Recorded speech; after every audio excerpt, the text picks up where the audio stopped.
একটি এতিম মেয়ে ছিল। রমজান মাস চলছিল। না মা, না বাবা, না কোনো আপনজন। সে একটি পুরনো ছোট্ট ঝুপড়িতে থাকত। তার কাছে রুটি বানানোর আটা ছিল না, ছিল না এক মুঠো চালও।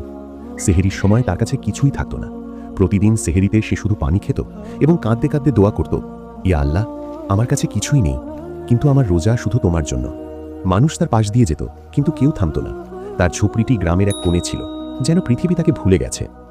একদিন ইফতারের সময় সে খুব দুর্বল হয়ে পড়ল। ক্ষুধায় তার চোখের সামনে অন্ধকার নেমে এলো। সে মাটিতে বসে আবার দোয়া করতে লাগলো, ইয়া আল্লাহ, তুমি চাইলে পাথর থেকেও রিজিক বের করতে পারো। হঠাৎ করে জোরে বাতাস বইতে লাগলো। ঝোপড়ির পুরনো দরজা জোরে খুলে গেল। দরজায় এক বৃদ্ধ লোক দাঁড়িয়েছিলেন, সাদা দাড়ি, হাতে একটি থলে। তিনি বললেন, বেটি, আমার খুব ক্ষুধা লেগেছে, আমাকে কি ইফতার দেবে?